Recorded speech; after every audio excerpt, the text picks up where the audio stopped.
Hellos, welcomes back everyone, and Wolf here with even more Star Wars The Old Republic.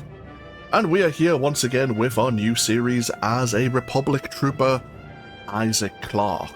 I thought we'd start here at the character select screen once again, just so we can see the prologue text as we return to the prologue world of Ord Mantell. So, let's get ourselves underway.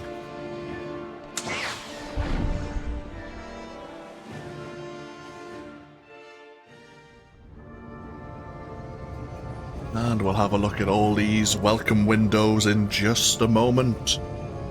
But yes, exactly where we last left ourselves here on the world of Ord Mantell. Welcomes back, everyone.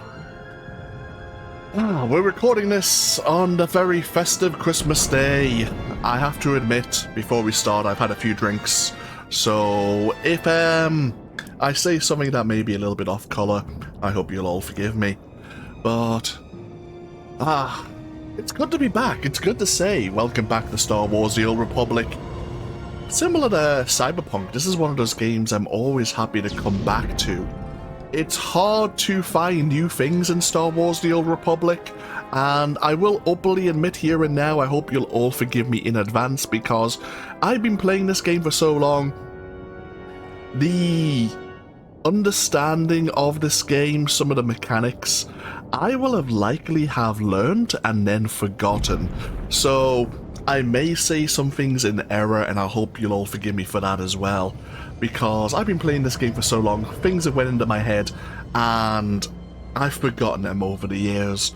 But hopefully I'll come back slowly but surely, and it'll kind of be like riding a bike. We'll relearn the game together. I have noticed some changes, especially on the galaxy map, but we'll look at that when it becomes relevant. So, before we get started, of course, you saw I decided to hide the UI element here.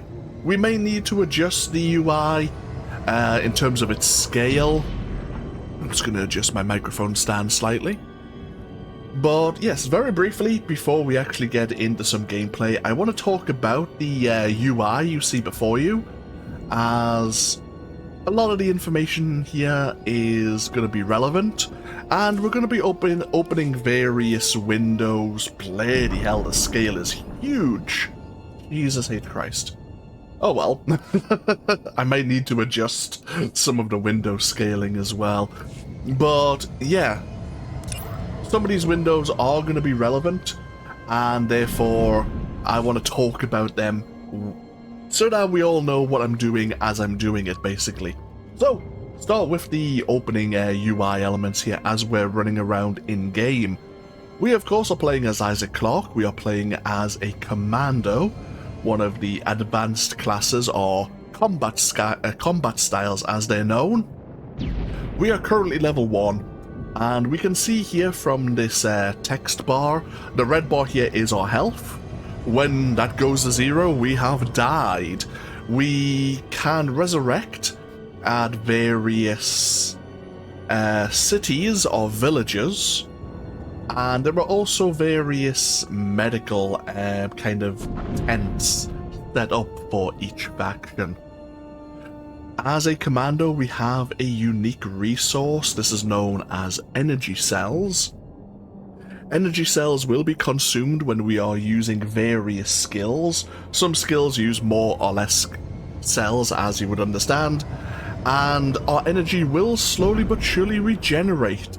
The more we eat into our resource, the further it goes down, the slower the regeneration actually occurs. So it's always worth trying to keep up to, I think it's about 60% or above, to keep the highest energy cell regeneration effect going. Later on, as we level up, we will unlock new abilities, some of which will make our skills cheaper to cast or activate, and we'll also be able to pick up a few skills that will allow us to replenish our resource more quickly, which will be very useful. We have our various quick bars here. I have some on the bottom and we have some on the side, and we do start with a few basic abilities. like the hammer shot and the explosive round. These are abilities that, of course, I think the commando starts with as opposed to the vanguard. The hammer shot is a basic skill. It uses no of our commando resource, none of our energy cells, deals a very small amount of damage, but you always have a skill to be attacking with. Our explosive round, however, costs 20 of our 100 energy cells, but it does have a range of 30 meters. The good thing about the commando is you are able to, or you're meant to be able to, keep your enemies at maximum range, which is normally between 30 to 35 meters. And if anyone gets close to you, well, you do have a few abilities to either push yourself or push your enemies back. Especially the melee type enemies, like a Sith warrior, for instance, or say an Imperial agent, an operative, for example. An operative would like to be up close and personal, as opposed to the sniper, who also likes to keep enemies at a maximum range. While out of combat, we have a recharge and reload ability, allowing us to regenerate our health and our energy cells more quickly. And if I just quickly equip my assault cannon here, it has its own unique animation, and each of the combat styles has their own animation for regenerating their health and their unique resource. We also have a quick travel ability, allowing us to travel to various important locations like the villages we talked about earlier. And last but not least, we have a legacy travel ability known as Rocket Boost.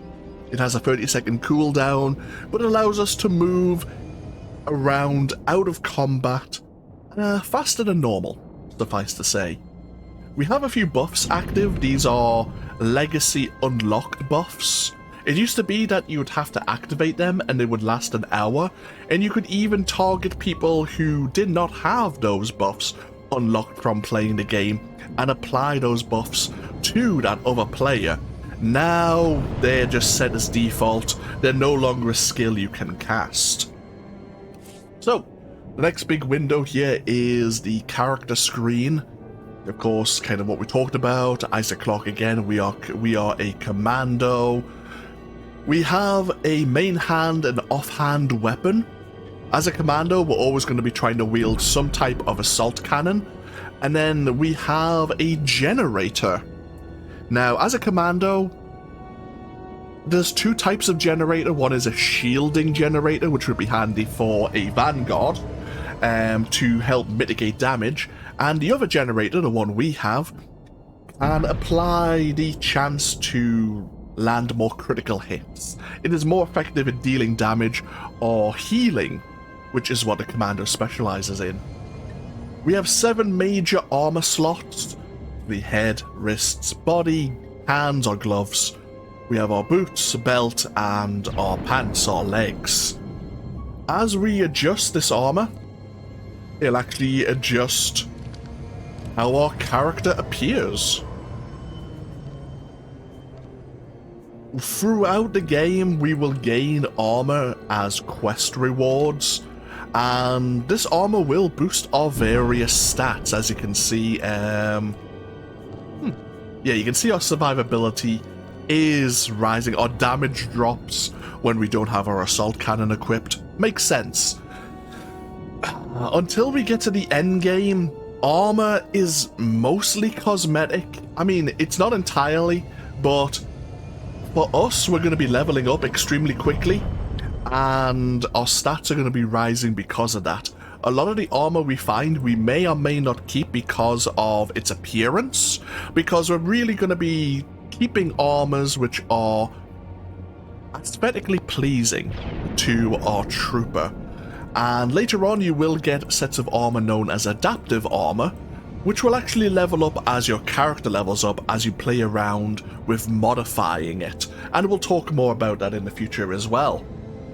In addition to the 7 major armor slots, you have accessories you can wear. These don't appear to change your visual appearance.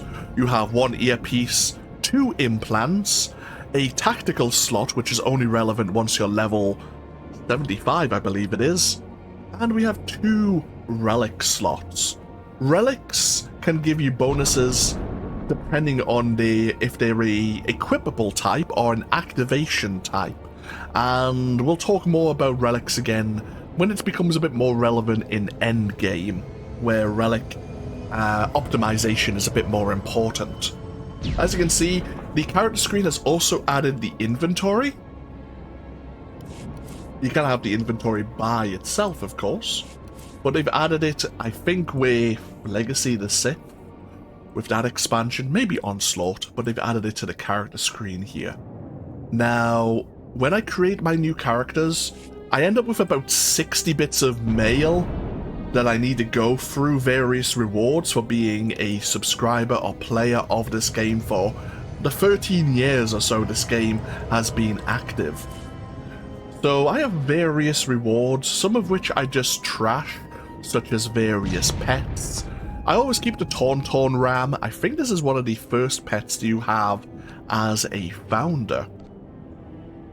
So I always like keeping a hold of the Tauntaun here. And we have various titles that I've gained over the years. You will unlock additional titles as you go through the game. At the moment, we have no titles available to us. None from our story, anyway. There are titles we have as part of our legacy for doing things throughout the years of the game, and we can unlock more of them in the future. But I'm going to activate this experience booster. Gives us an extra 25% experience for 3 hours. And then we're going to unlock some of these titles. These titles, we have an experience bar down at the bottom here. I made it a bit larger. Actually earn you experience, weirdly enough.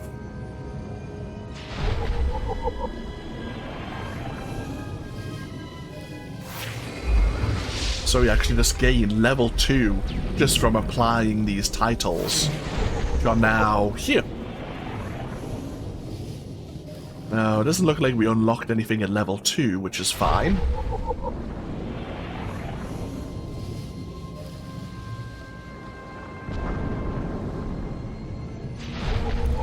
Excellent. So we have our main inventory here. We do have some basic med packs. To restore a small amount of our health, we can drag those to one of our quick bars. Nothing here. We have our mission items. On occasion, we will get quests to pick up various key items for a quest giver for one reason or another. They won't appear in our standard inventory. They'll appear here in our mission item inventory. There are also various unique items you can find on various worlds, and these will also turn up here in this mission item inventory. There is a materials inventory, but they've made that its own thing, thank Christ. Otherwise, your inventories and storage units would be packed with resources that you gather. And then we have all the various currencies of the game. The major currency in the game is credits. That's what your character will normally spend to get around the galaxy and to purchase items. In the end game, like kind of level 75 onwards, you may wish to spend other unique currencies on armor and upgrades. So yeah, this is like gear upgrade currencies. And these are mostly endgame related. We have some which are PvP related, some of which are seasonal. I'm not sure if there's a season active at the moment. I'll have a look at that for you all. But yeah, that's really all we need. Outfitting, we don't need to talk about at the moment. Combat style. Of course, I said we do have the commando combat style, and we will be able to choose a second one.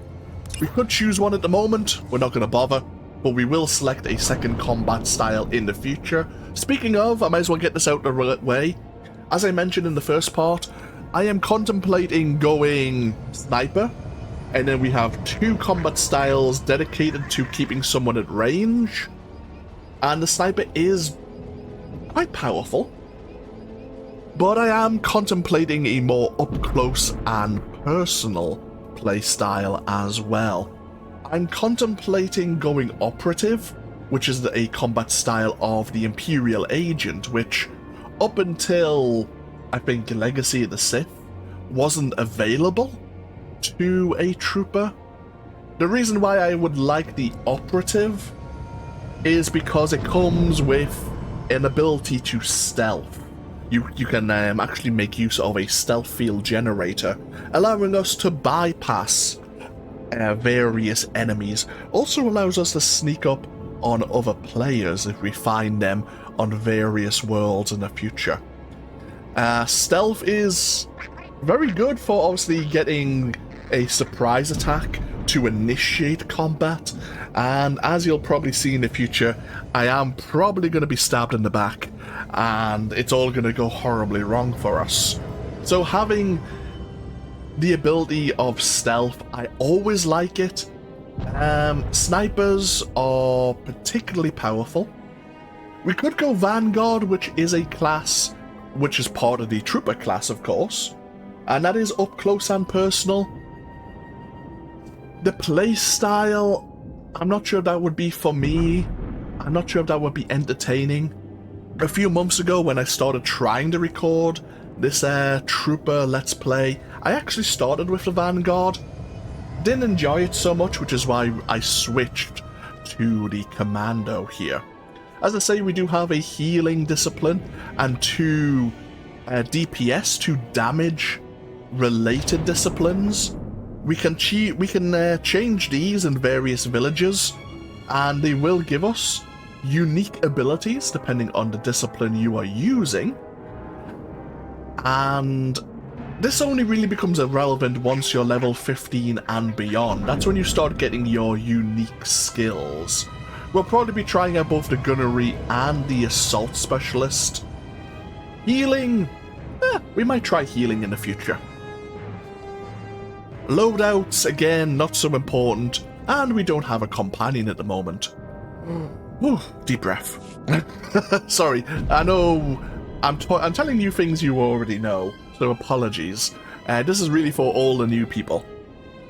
The other major window, of course, is the log here. This is giving us access to our mission log or our journal where our quests are located. We'll have a look at this in just a moment. When we are level 10 and beyond, we get access to the conquest page. As we are completing various objectives, there are conquest objectives, and they will get you conquest experience. And this conquest experience can be built up, and you will earn various rewards.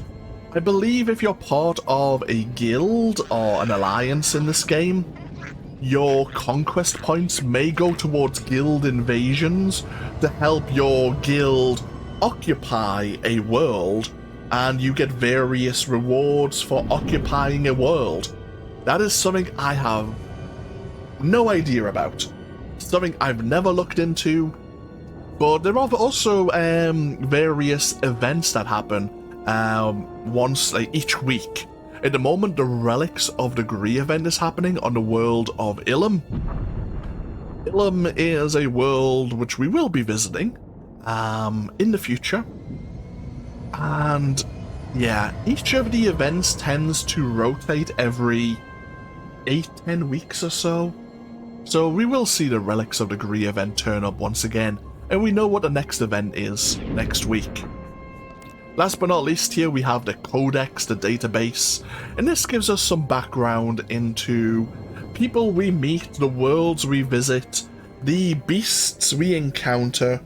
There's various lore things that are quite interesting.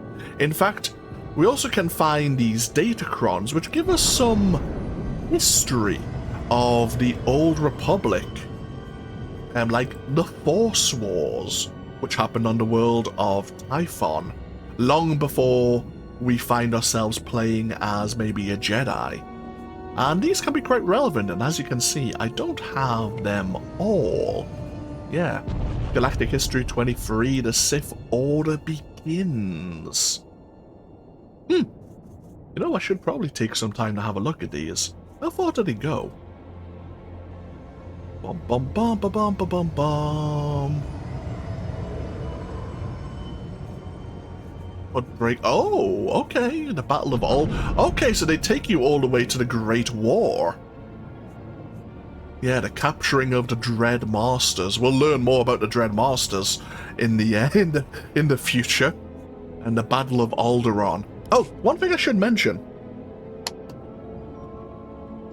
If you have any interest, Star Wars: The Old Republic does have a series of cinematics, some of which lead up to actually the beginning of the game, such as the Battle of Alderaan or the invasion of Korriban.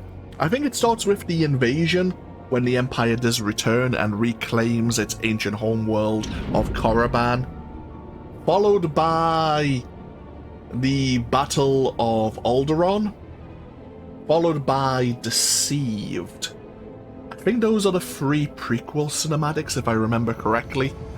The Deceived cinematic has had there's 2 versions of Deceived, one of which, the original is the one I prefer, but one has the speech Darth Malgus gives is a bit different, and it's not as good. That's my personal opinion. Either way, we actually should get into some gameplay, shouldn't we?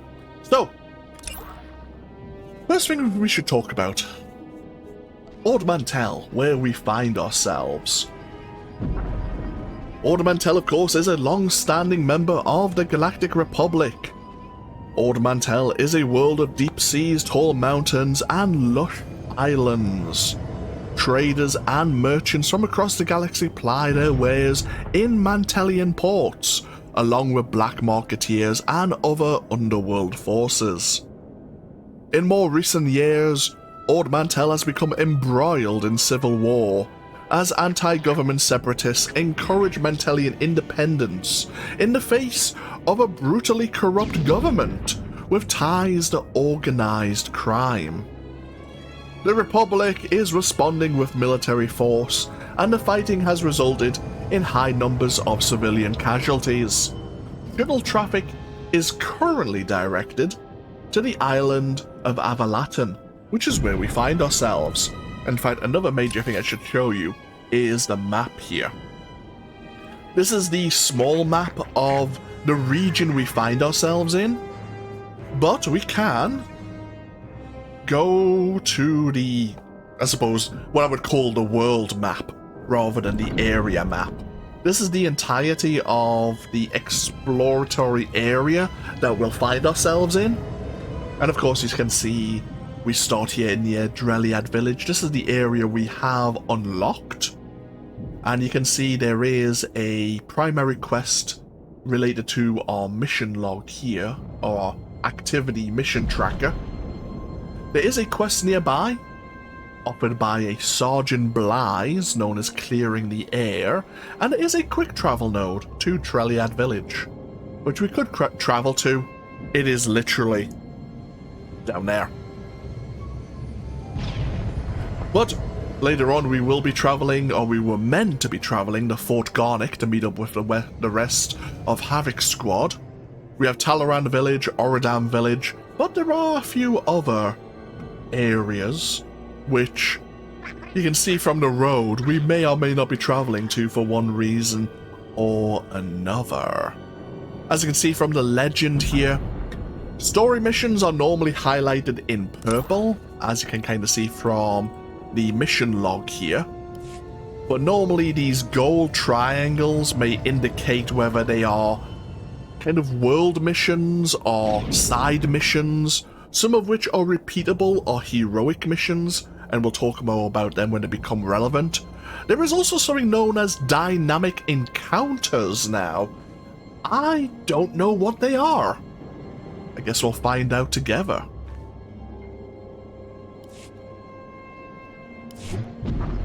Yeah, when I was looking at character perks here, we could increase our experience from completing dynamic encounters. I have no idea what those mean. Either way, so we've looked at the codex. We've had a look at Ord Mantell, of course. What is our mission here? You are the newest member of Havoc Squad, the most elite infantry unit in the Republic military. While traveling to your first mission briefing on the war-torn world of Ord Mantell, separatist forces ambushed your armored personnel walker and disabled it with armor-piercing missiles. Bex Gearbox Kolos, a veteran member of Havoc Squad, has ordered you to search Drelliad village nearby for a separatist missile launcher cache and to destroy it. As you can see, we will gain a small amount of credits, experience, which will level our character up, and also a higher quality and more powerful assault cannon. As we mouse over, you can see the tooltip pops up. The green tooltip gives us an idea of the benefits of this weapon over our currently equipped weapon.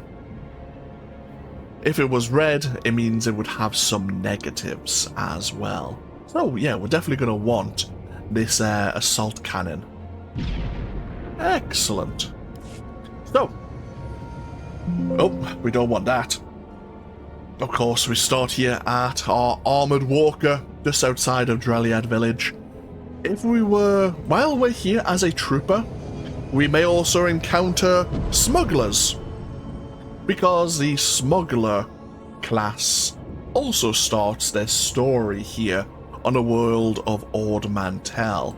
The Jedi Knight and the Jedi Consular start on the world of Typhon. But yeah, a smuggler will start at this landing pad and will be doing their own story and their own reason for being here. So, let us begin. First things first, let us say goodbye to the Tauntaun. We don't need that anymore. And I don't think there's anything else we need to mention. I've probably forgotten a few things. Oh, yeah, last thing to talk about. I apologize as it's taken so long. Longer than normal. But hopefully I've been a bit informative to you all. As we talked about at the end of the last part with Isaac Clarke, just to kind of reiterate, we are probably going to be playing a very patriotic character. In fact, Isaac Clarke is probably going to be very reminiscent of John Shepard. We do believe in the Republic and its ideals. On the other hand, whereas John Shepard kind of kept to the ideals of the Republic, even to the detriment of some of the orders he was given, Isaac Clarke here is willing sometimes to make some of the hard choices to get the mission done. And as we go through the series, it might be a more gradual change, but we will start making some of the more questionable choices as the story develops. That's the plan in any event, which will lead us to a major choice in one of the future expansions. And hopefully we get there. But yeah, that's kind of what I want to say. But without further ado, let's get ourselves underway, shall we? So we have our little mini-map here as well, giving us an idea that our quest to locate the missile launcher cache is indeed in Drelliad village, somewhere nearby. But we can see there is a quest nearby, and here is the quest giver. Stand by a tick. HQ, this is forward recon. Do you copy? HQ! Blast. Thought I had him. Sorry, soldier. Having a little trouble here. Actually, we could use that big gun of yours right now if you'd help us out. A A cracked separatist militia has taken over this village. So we're not talking dumb grunts and farmers. They've got experts in there with serious jamming equipment. Any ideas how to solve that problem? I figure I've got one option left. Ask you for help. My mission is to deliver recon on this village, but I can't report anything through this interference. I need those separatist jammers neutralized. So if you're headed into the village anyway, maybe you can handle it for us. If you waste those separatist jammers, report back here. I'll see if I can requisition some equipment you could use. Very well. So, while we're there, look into disabling some separatist signal jammers. Not all the soldiers here are part of the Republic military. Sergeant Blythe, of course, is part of the Mantellian, obviously armed forces trying to keep the peace here on Ord Mantell.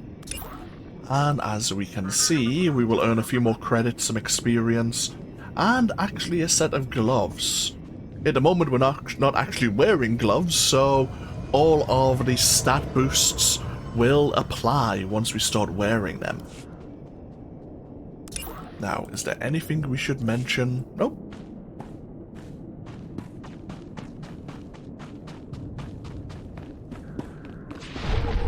We do have a new codex entry here.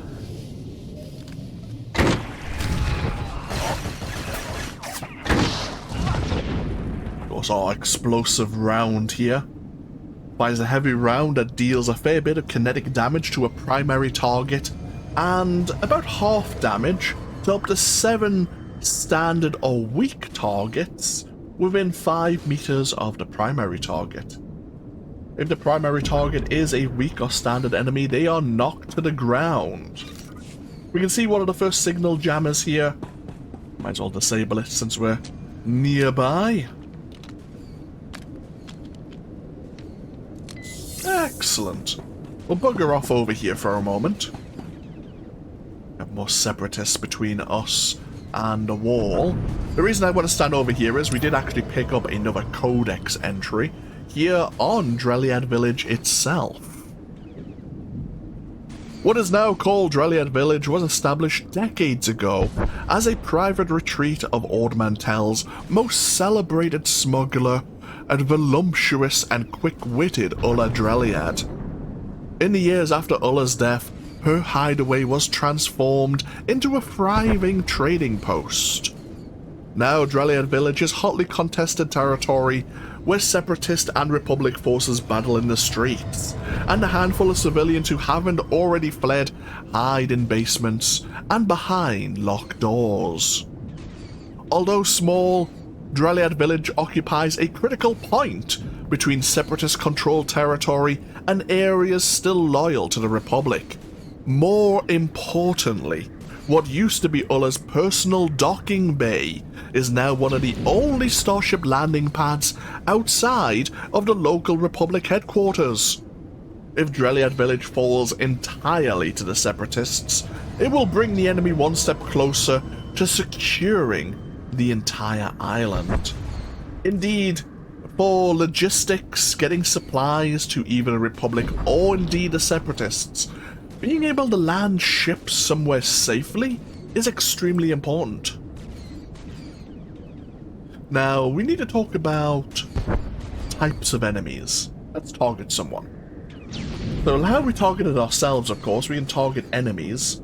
Now, you can sometimes identify enemies by a symbol across their portrait here or next to their name. If they don't have anything, they are indicated as a standard enemy. Some of them, if you kind of mouse over them and see here, they might be indicated as a weak enemy.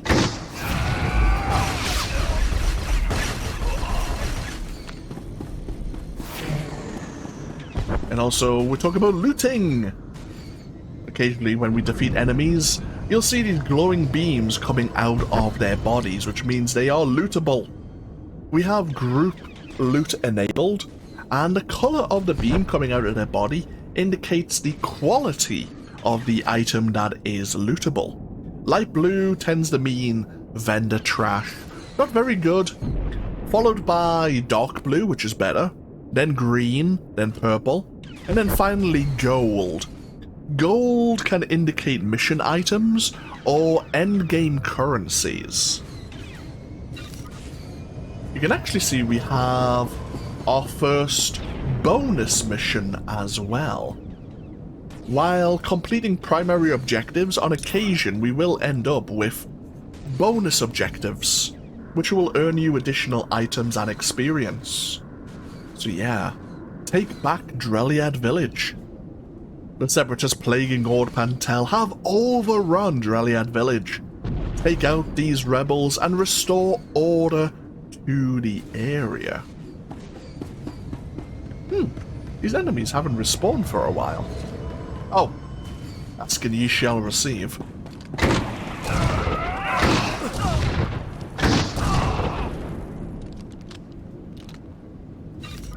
Now you can see the glowing blue objects in the distance. Of course, we have the signal jammers for Sergeant Bly's, but we also have the missile launcher caches that Gearbox has asked us to deal with as well.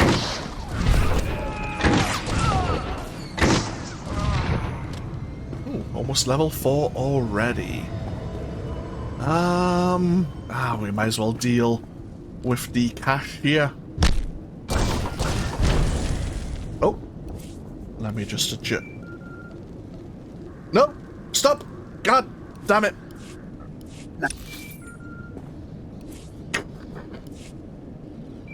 So I'm going to move my holo communicator slightly. This is the interface editor. As I say, we may need to change the scale slightly. It is a bit large, but it's actually probably pretty legible for you. If you want me to make it smaller, let me know. So yeah, we dealt with the missile cache.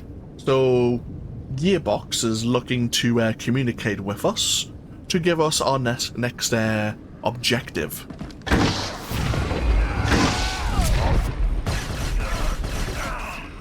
Gain level 4. With Onslaught, maybe Legacy of the Sith. Or maybe even earlier than that. Every time we level up, if there's any new skills available, we will automatically have them unlocked and made available to us. It used to be that you'd have to go see a class trainer to receive the new skills. In addition, as we level up, our skills will level up with us, allowing it, therefore dealing more damage.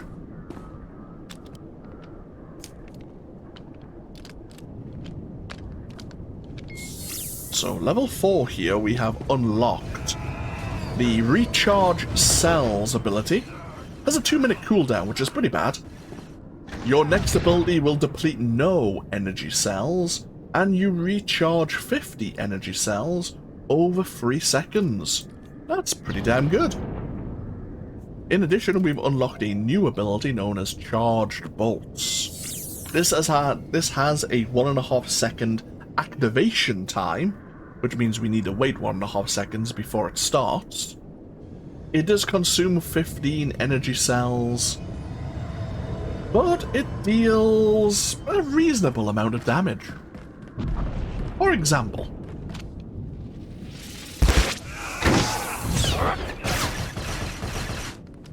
I believe later on we can use Charge Bolts as a prelude to use other abilities later on. Okay, that's all 3 signal jammers disabled.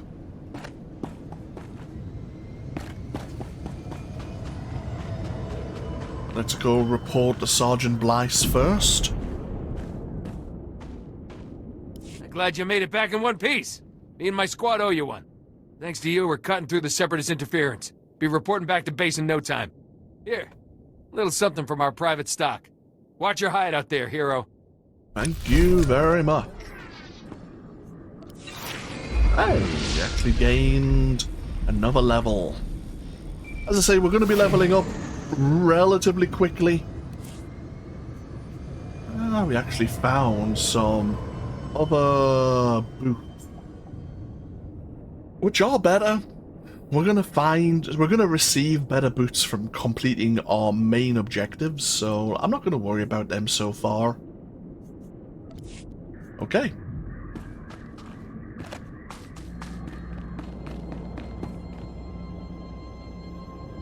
Let's go report our success in Drelliad village. Nice work, kid. You've got a talent, there's no denying that. I, however, didn't have much success. This walker isn't gonna be moving anytime soon. What happens next? I'm gonna stay here and salvage all the goodies off this wreck before someone else does. You better head for Fort Garnick. Be sure to keep a lookout for Seps on your way to the fort. They can come at you out of nowhere. I'll keep my eyes open. Stay sharp out there. I'll see you later. Da da da da da da. I'll keep my eyes open indeed. Okay, so we've been asked to continue on our way to Fort Garnick on foot. And on our way, we've encountered a liberation droid.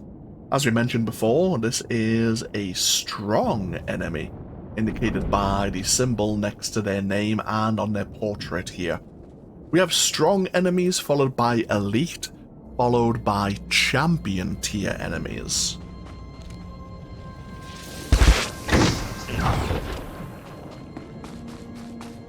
It tends to be a rule that strong and above enemies will always have something to loot. That's not always the case, but as a general rule. Oh shit. That guy just got sniped. We have another quest right here. I do. Private Westner, 31st Recon out of Fort Garnick. Watch your head out there. Separatists deployed snipers in the area last week. Good snipers.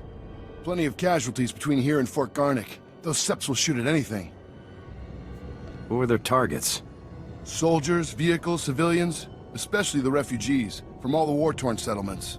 They pass through on their way to the refugee camp outside Fort Garnick. Boom. Sniper bait. Sounds like you could use a soldier. We'll take any gun we can get. Fort Garnick wants those snipers retired ASAP.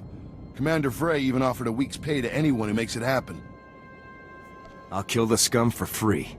Damn glad to hear it, sir. If you take out the snipers, report to Commander Frey at the refugee camp outside Fort Garnick. Good hunting. Unfortunately for the Republic, there are numerous refugee camps in and around Fort Garnick. A lot of civilians have been displaced thanks to the separatist activities. The separatists are looking at the civilians saying, why aren't you joining us? Why aren't you mad at our corrupt government? And once again, I believe we have another bonus mission. Indeed. You have been tasked with taking out separatist snipers near Fort Garnick. However, they don't work alone. Trackers, field scouts, and other forces act as backup.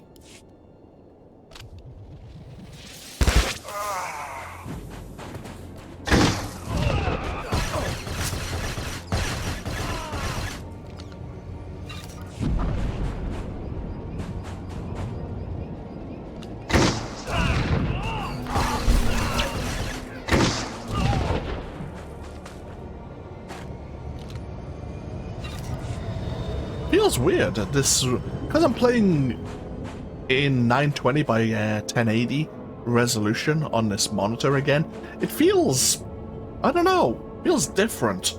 It's like back when I was playing maybe as Valakar, my original series, like some of my original series back when I had like an older PC. Just, I don't know.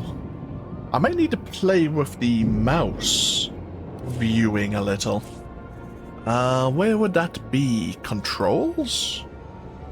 Camera distance. Yeah, if I just increase the camera distance slightly, I can step back a little bit further.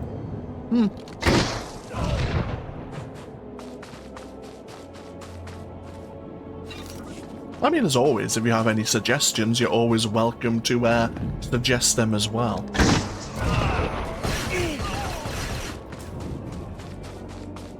What I will say is normally with these series, I will end up getting quite far ahead. With the festive season especially.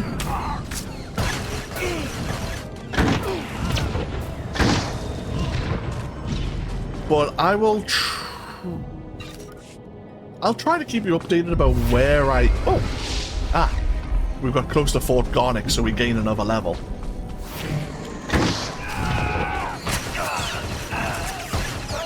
I'll try to keep you updated about where I am in the series. This is not something I'm going to end up streaming, this is something I will record. And just because streaming I could be interrupted, or it feels a bit different.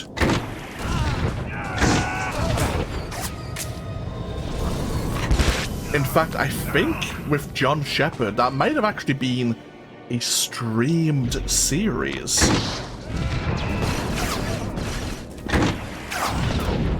That might have been a series I actually streamed, rather than recorded.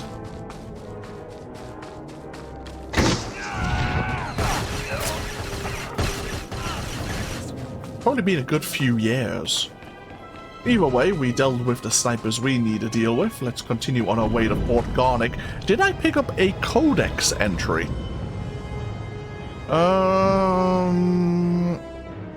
Possibly.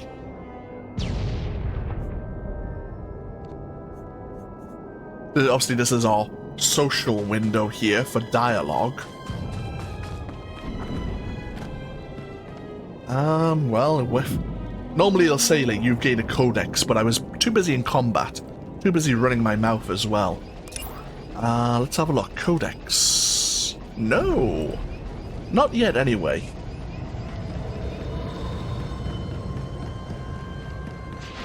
Ah! God damn it! The area now called Fort Garnick began as a series of makeshift landing pads built on the island of Avilaten for spacers who were too disreputable for the mainland. Avilaten is a haven for gangsters, smugglers, and pirates, but was also one of the most largest and most thriving economies on Ord Mantell. Settlements formed, and over decades, Avilaten became respected as a major commerce center. When separatist bombings destroyed Ord Mantell's other spaceports, Avilaten became the Republic military's primary staging area, and its now substantial landing zone took on strategic importance. Renaming the Avilaten spaceport to Fort Garnick in honor of a Republic war hero from Ord Mantell, the Republic military established a fortified garrison here.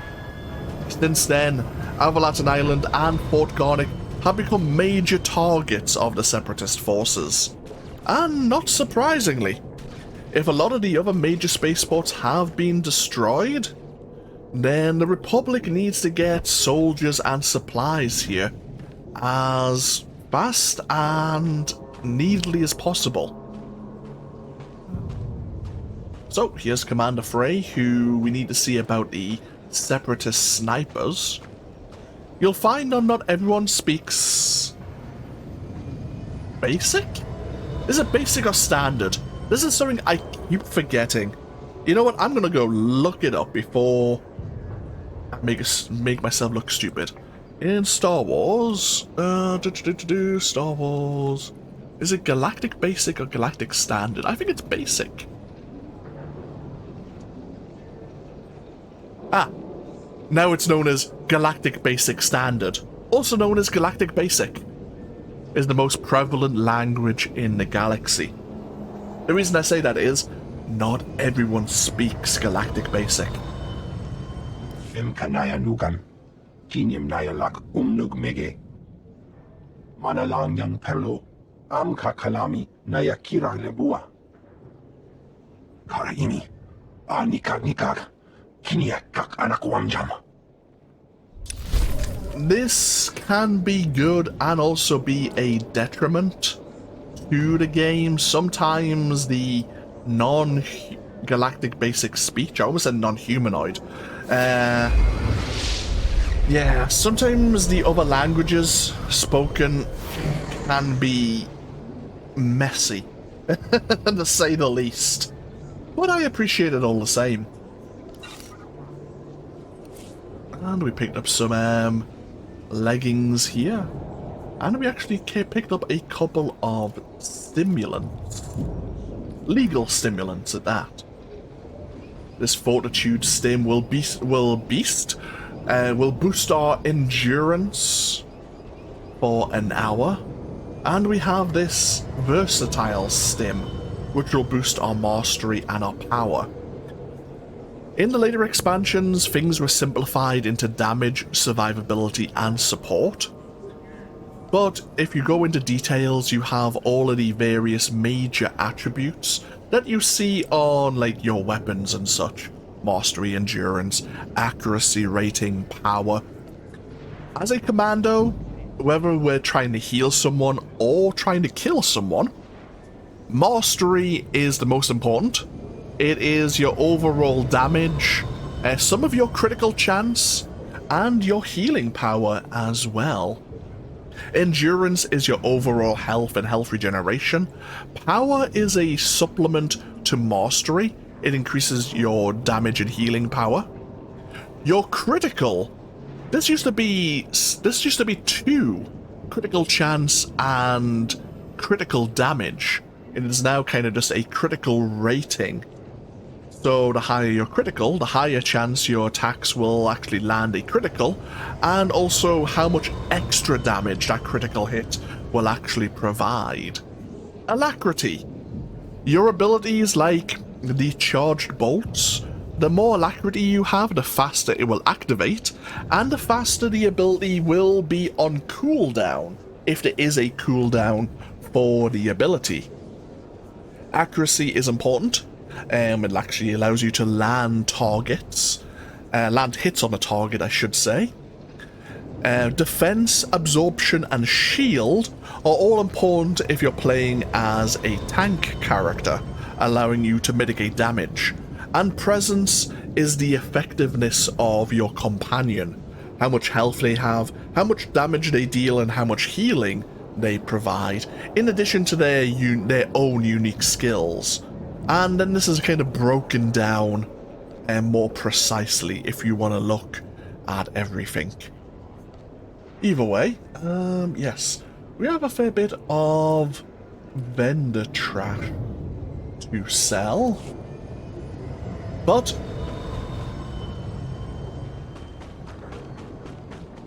let's continue exploring Fort Garnick here. We'll speak to this vendor. Best post exchange around. You need it, we got it. They'll sell some various, the Mantellian armor here is actually the armor we'll get from quest rewards. But this is adaptive, which means we can keep it and... never mind. I thought it might have adaptive item modification slots. It does not. Either way, we'll just repair our current gear, sell all our junk. We'll sell this footwear as well. I'm not going to worry about stimulants. And our med packs, I think, also will improve with us, but there are more powerful med packs you'll find as you're traveling to the later worlds.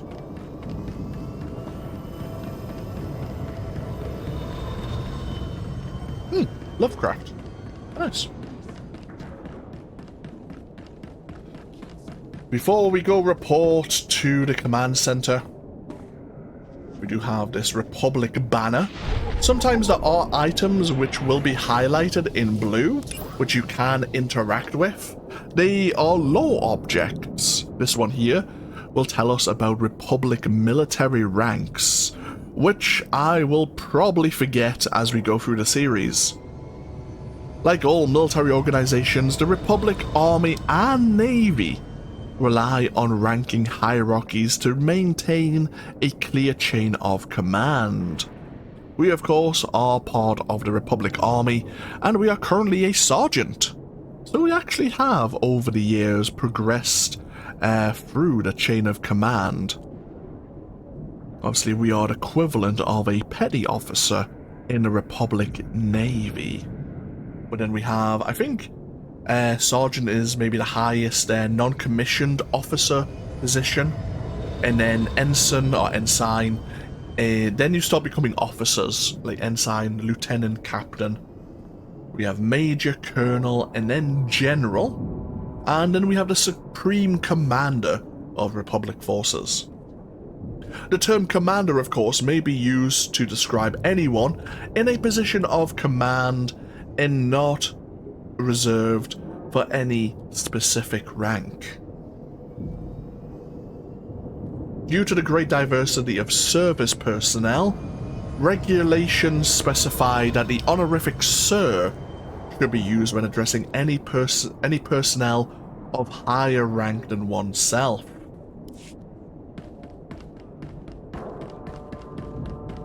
Okay, let's get ourselves to the command center. We probably don't need our assault cannon. I mean, I don't mind having it equipped because sometimes after or at the end of a cinematic you might end up in combat, and therefore you want to have your weapon ready. But having an assault cannon, well, this kind of assault cannon anyway, jutting off my shoulder can look a bit ridiculous. We will likely find some more aesthetically pleasing assault cannons that we may just leave equipped later on in the future.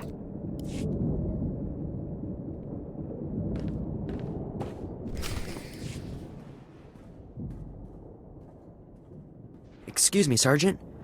Sorry to interrupt, but you're the new member of Havoc Squad, aren't you? I'm Farn, sir. Private Farn. It's a real honor to meet you. Ord Mantell is my first post.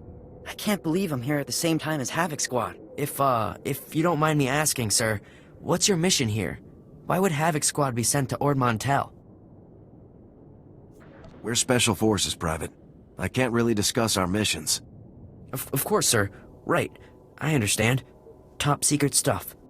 I won't take up any more of your time, Sergeant. I'm sure you have lots of really important things to do. You're dismissed, Private. Goodbye, sir. Yes. So if we focus our efforts on M Sector, I'm certain that... Sergeant, welcome. Welcome. Good to have you here. I'm Commander Harren Tavis, Havoc Squad's commanding officer. We're all excited to have some new blood in the unit. Let me introduce you to the other members of Havoc Squad. My second-in-command, Captain Zora, is the squad's infiltration and assassination specialist. We call her Wraith. Sergeant. This is Fuse, Lieutenant Vanto Bazrin. He's an expert with every type of explosive in the known galaxy. Oh, yes. Hello, Sergeant, hello.